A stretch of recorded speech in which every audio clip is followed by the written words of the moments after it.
Bonjour les petits padawans, rebonjour. On va continuer donc ce qu'on avait commencé la dernière fois et donc travailler sur la visite de l'expo. Je vous avais dit il y a un certain nombre de choses à faire dans le bon ordre. D'abord, je vous avais dit se concentrer sur la première impression. Sur chaque œuvre ou sur chaque salle, vous pouvez vous mettre à l'entrée de la salle par exemple et essayer de faire un balayage des différentes œuvres qui s'y trouvent. Selon l'exposition, vous aurez une vision assez claire. Ne serait-ce que si vous avez lu le cartel à l'entrée de la salle, le petit message écrit sur le mur, déjà vous aurez une idée. Vous pouvez ne pas lire le cartel et faire en sorte que vos impressions soient absolument spontanées. Donc cette première impression, je vous avais dit, c'est fondamental. C'est le premier effet, c'est la première attitude qu'on doit avoir. Déjà se fier à cette rencontre spontanée, là je suis très métaphore chimique, vous le remarquez, rencontre. Cette rencontre avec l'œuvre, avec les œuvres. Donc cette première rencontre, elle doit être sans guide, sans vrais critères, juste des impressions, un petit peu brutes, pure le plus possible et immédiate surtout, pas de réflexion. Et donc on avait vu par exemple la dernière fois les trois œuvres qu'on avait étudiées, Les Vieilles ou Le Temps de Goya. Par exemple, la première impression que vous pouviez avoir, c'est être interloqué, subjugué, étonné par donc cette apparition. Donc ces deux vieilles qui sont des espèces de vrais cadavres, sont presque des squelettes, pas encore mais presque, et dans des robes assez sophistiquées, assez bien peintes et assez précises. Donc c'est cette différence entre le statut des robes et le statut donc des femmes, cette chair pas encore en décomposition mais presque un squelette, qui est le choc de la première impression, en tout cas pour ce qui me concerne. Vous, je ne sais pas. Bref, donc ça c'est le choc que je vais avoir en face des Vieilles ou du Temps de Goya. Je ne vais pas tout de suite sans doute remarquer le vieil homme qui est derrière, le personnage du Temps. Je ne vais pas sans doute faire une étude très poussée déjà donc des différentes couleurs, mais ce qui saute à l'œil, c'est cette dichotomie entre les deux vieilles femmes et leurs robes et leurs atours. Donc ça c'était la première impression sur Les Vieilles de Goya. Sur le tableau La Vision du Sermon ou la lutte de Jacob contre l'ange, donc de Paul Gauguin, la première impression, elle est moins formelle que dans les couleurs. Ce rouge de fond et les coiffes blanches, c'est la première opposition, c'est ce qui nous vient directement, c'est ce qui nous frappe l'œil. Et donc, et on a aussi l'impression, la première impression, c'est aussi, à mon avis, enfin pour moi, j'ai l'impression d'être un spectateur derrière les coiffes, comme si je regardais le spectacle derrière elles. Et donc ça c'est vraiment la découverte d'un événement que Gauguin veut qu'on partage. Donc ça c'est les premières impressions. Chez Munch, le cri de Munch, la première impression, c'est le malaise. On est presque dans le même état désespéré ou de grande mélancolie, de terreur, de cauchemar, vécu par ce personnage que l'on voit et qui pousse le cri. Donc là, c'est ce choc frontal donc, qui est la première impression donc, sur l'œuvre de Munch. Donc vous voyez, à travers ces trois exemples, on a vu que il faut absolument laisser cette spontanéité à notre première impression. En revanche, au-delà de ces impressions, au-delà donc de ces émotions, au-delà de ces chocs, il faut savoir progresser. Il faut avancer dans sa découverte. faut se laisser aider dans l'exploration de l'œuvre, comme un navigateur qui se fie à sa boussole et à ses cartes, assez portulant pour les plus anciens. Pour ce voyage en art, le repère, je l'ai appelé les points de narration. Ces points ne sont pas visibles sur le tableau, c'est à moi de les trouver. Ces points, ils sont présents sous plusieurs formes. Par exemple, ça peut reposer sur la typologie des personnages. Par exemple, dans l'œuvre de Goya ou de Gauguin, qui sont assez figuratives, il y a des personnages, et donc déjà, je peux essayer d'arriver à comprendre qu'est-ce qui se passe à travers ces personnages. Qu'est-ce qu'ils sont? Quel est leur statut? Comment l'artiste les met en scène? Comment il les place? Vous voyez, par exemple, le fait que les Bretonnes entourent le tableau, que le moine soit complètement à droite, à côté d'elle, et par exemple que je ne vois que loin, comme au bout de la perspective, le combat entre l'ange et Jacob, ça indique aussi une mise en scène. Je prends le regard des Bretonnes. L'artiste souhaite que je prenne ce regard donc de ces Bretonnes au coin blanche. Donc ça, c'est des points de narration. C'est comme si je devais me laisser guider et trouver ce genre de repères. Donc là, dans ces deux œuvres-là, chez Goya aussi, c'est assez facile, parce que justement, on a ces espèces de vieilles ou courtisanes, non pas pour des prostituées, mais des courtisanes membres de la cour, parce qu'elles sont chics, les robes sont belles, il y a beaucoup de bijoux, donc ce sont des dames sans doute de la noblesse, et on voit très bien qu'il y a un hiatus. Elles ont un statut que leur apparence ne respecte pas. D'où cette opposition qui est intéressante. Je vous disais que c'était presque des squelettes. Et donc là, je comprends mieux, et peut-être que mon œil va alors aller chercher le personnage qui est derrière. Et que je vais comprendre qu'il s'agit du temps qui passe. Et de la question, le quétal, qui est très important et qui vient compléter un petit peu tout ça. Donc, vous voyez, je me suis fait une idée à partir de ces personnages, comme par exemple ces Munch, je vois l'homme qui crie, donc je sais que ça va parler non que du mal-être, ça va parler du sort donc de cet homme, de ses pensées, de ses émotions. Après, je peux me fier, c'est ce que j'ai dit, à l'agencement. Quand les personnages sont moins présents, etc., on verra des œuvres où j'ai pas de point de narration sur les personnages. Par contre, je peux avoir des fixations, des couleurs, des formes donc, qui apparaissent dans différents endroits de l'œuvre. Et selon leur agencement, je peux avoir un mouvement à travers ces formes qui va me donner des indications. Enfin, les points de narration peuvent aussi reposer sur les oppositions ou les harmonies entre couleurs. Ça c'est important, et ça va me donner un certain nombre de renseignements sur l'atmosphère donc de l'œuvre. Qu'est-ce que l'artiste veut faire passer? La nouveauté de l'œuvre,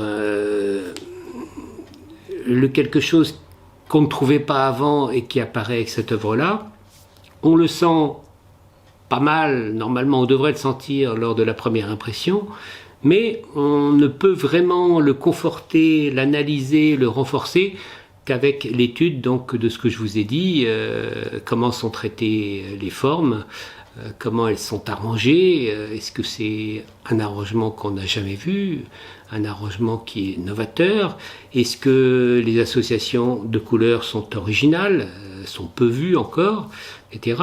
Donc, est-ce que les techniques qui sont employées aussi sont très créatives, ne sont pas une répétition donc, que de techniques qui ont été apprises donc, depuis un certain nombre d'années et qui se transmettent donc de maître à élève.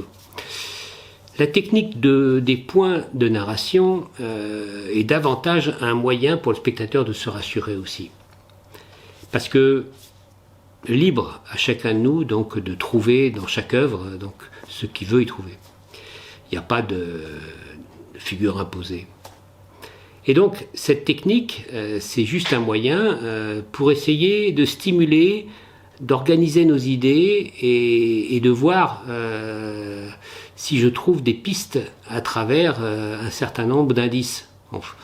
On est le Sherlock Holmes donc, qui enquête sur une pièce pleine d'objets, avec des choses qui me sautent aux yeux et d'autres qu'il faut que je regarde un peu plus longtemps pour trouver qu'est-ce qui a pu se passer dans cette pièce ou qu'est-ce qui pourrait s'y passer. Donc oui, ce qui est intéressant, c'est justement donc de pouvoir analyser tous les détails au fur et à mesure, et ces points de narration vont me permettre donc de m'accrocher à quelques petits réflexes. Les grands tableaux sont comme des menaces pour nos sens. Ce qui est novateur et plutôt choc.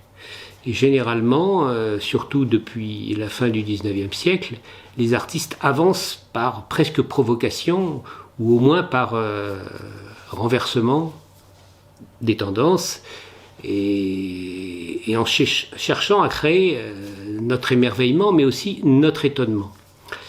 Le spectateur est bousculé et il se doit de retrouver un équilibre, même s'il est précaire. Donc, d'où l'intérêt donc, de ces points de narration. Ça permet à nos sens de se raccrocher à un territoire connu. Des allégories, par exemple, des mythes, des fables. Et on peut se raccrocher aussi à des grands thèmes. Comme dans le cas du cri de Munch, la colère. Mais parfois, c'est la luxure, c'est l'orgueil. Par exemple, dans l'œuvre de Goya, on est plutôt sur, je vous disais, donc des vanités. On est sur l'orgueil, on est sur le paraître. C'est ça qui transparaît de l'œuvre. Alors, après, on peut analyser d'autres éléments donc pour avoir des points de narration un petit peu plus fins. Surtout dans des œuvres, et on va le voir un peu plus tard, avec un choix d'œuvres donc justement qui n'est pas des plus figuratifs. Il faut d'autres indices, d'autres domaines de recherche. Par exemple, le contraste des couleurs, qui indique la lutte, la violence, la passion. Par exemple, dans le Gauguin, il y a ce contraste que je vous ai raconté entre le blanc donc des coiffes et le rouge de l'herbe, donc qui indique cette violence, la passion, etc. Ou au contraire, l'harmonie, comme dans la toile qu'on avait vue avant, donc de Koning, là on a une véritable harmonie donc, qui s'est mise en place, à la fois par les couleurs et par le mouvement à l'intérieur de l'œuvre. Un mouvement, je vous avais dit, qui rappelait la musique. Et donc, l'harmonie qui représente l'amour sage, des moments paisibles, des moments joyeux, la fête, etc. Donc, les couleurs donnent aussi l'atmosphère donc, de l'image qu'on voit, donc de l'œuvre. Après le contraste des couleurs, on a les formes. Dans les points de narration, on a les formes qui peuvent être tourmentées ou pas du tout, ou plutôt rondes. Elles donnent la piste d'une histoire, soit violente ou passionnée, soit beaucoup plus paisible. Si le mouvement est plutôt harmonieux et synchrone, on est sur la trace d'une fête. On est sur la trace de la joie, sur la trace d'une histoire heureuse. Bon, qui font jamais... Vous connaissez l'adage, les gens heureux n'ont pas d'histoire.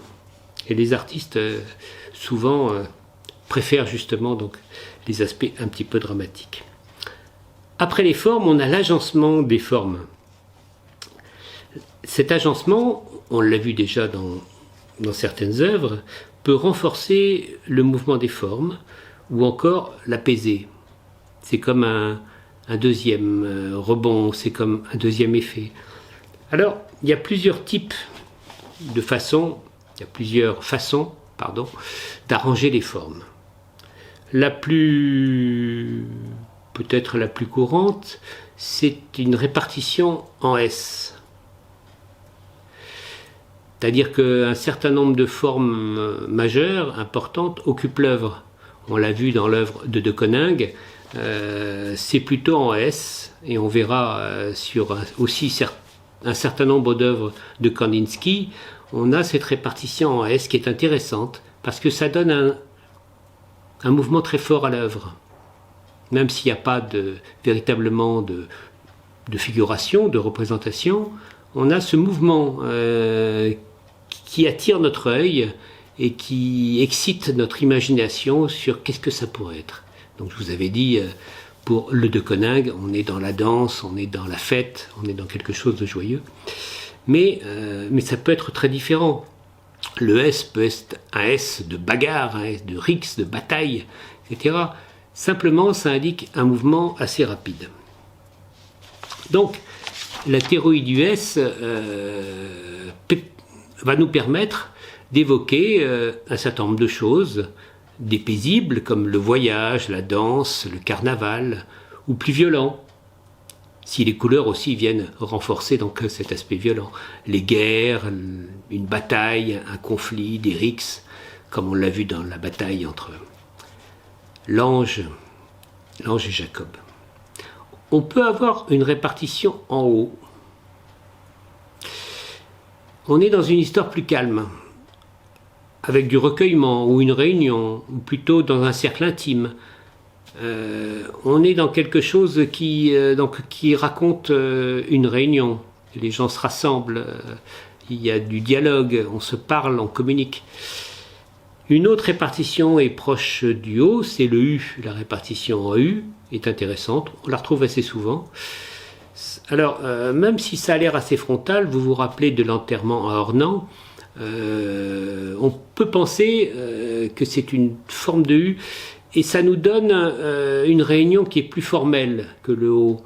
On est moins dans l'intimité, on est dans quelque chose de plus cérémoniel, comme une célébration, bon là un enterrement. Donc le U, c'est quelque chose d'assez particulier. Et enfin, dans celle que je vous propose, mais on peut en trouver d'autres bien sûr, ce sont, comme toujours, je vous répète, ce sont des grilles de lecture. Donc ce sont simplement des outils que je mets à votre disposition pour essayer de mieux comprendre qu'est-ce qui peut se passer dans l'œuvre, qu'est-ce que vous pouvez y trouver ou non. Et donc, l'une des répartitions qui est aussi assez fréquente, c'est la répartition en I, assez regroupée, plutôt au centre, mais ça peut être aussi donc dans un angle, dans un coin de l'œuvre. Alors, le I, ce I est plus ou moins épais, et il va définir une grande intimité. C'est le I des amours, c'est le I des rencontres très très intimes, c'est le I de la fraternité, de la complicité. Donc ça c'est aussi à remarquer que la répartition en I est assez fréquente dans le figuratif, mais aussi dans l'abstrait, quand on a des regroupements de lignes. On va le voir par exemple chez un très grand peintre contemporain, chez Soulages, on a des regroupements ou des croisements. Alors chez Buren, on n'a pas ce genre de phénomène. Buren est pour une harmonie, donc des lignes presque équidistantes. Mais on verra que le I est très employé comme justement pour raconter quelque chose. Comme il y a il se passe quelque chose dans ce regroupement, soit au centre, soit ailleurs dans le tableau, et on peut imaginer tout ce qui peut se passer dans cette petite rencontre intime. Alors, ensuite, il faut examiner le cas où on a des personnages, ou des formes, donc plutôt irréelles, ou détournées, ou décalé. On verra, on examinera le Picasso de l'Aubade. Il ne s'agit plus alors de remarquer la perfection, mais de s'intéresser plutôt aux déformations, aux distorsions, aux anomalies. C'est ça qui va être le discours, la narration. Ce que veut nous raconter l'artiste, c'est pas du tout la perfection de la femme.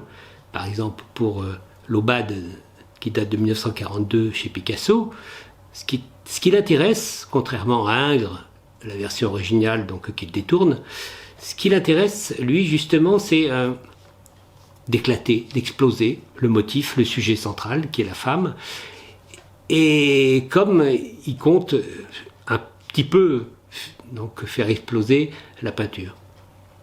Et donc, à nous de voir comment il s'y prend et qu'est-ce que ça veut nous dire.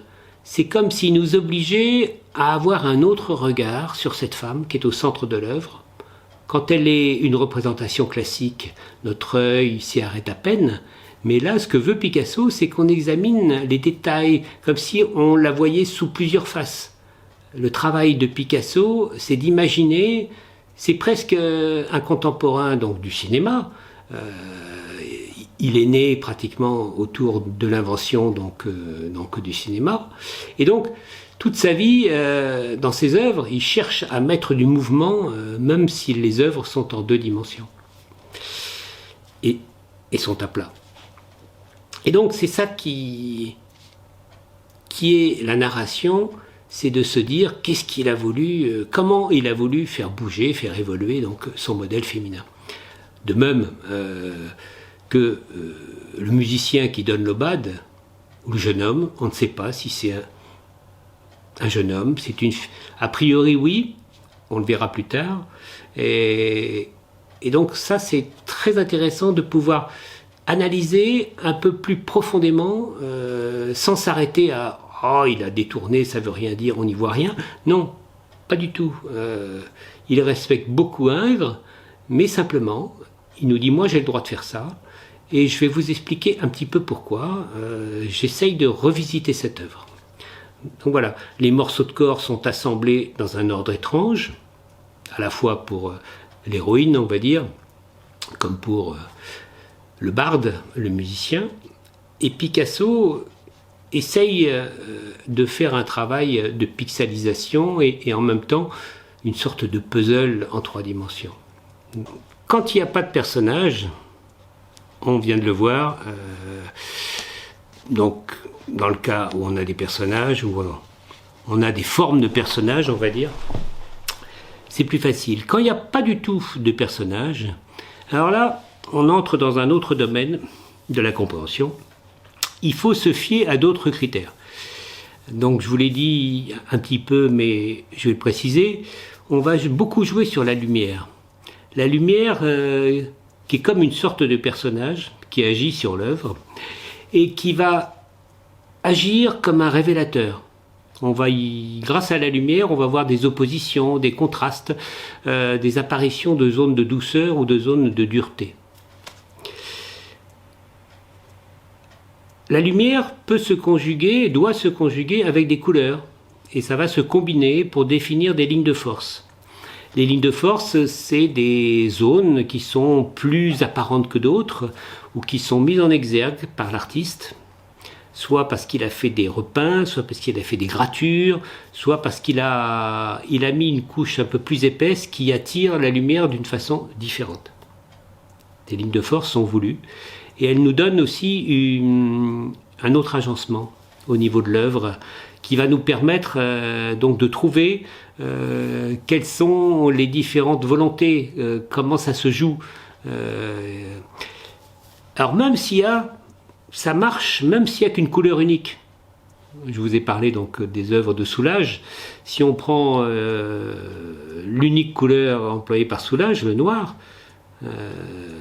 s'il y a bien une chose que nous apprend cet artiste, c'est qu'une couleur n'est pas univoque.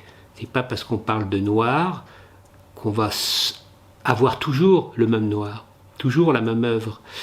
Et il y a une narration qui est perceptible dans la lumière qui est renvoyée par les différents noirs dans l'œuvre de Soulages.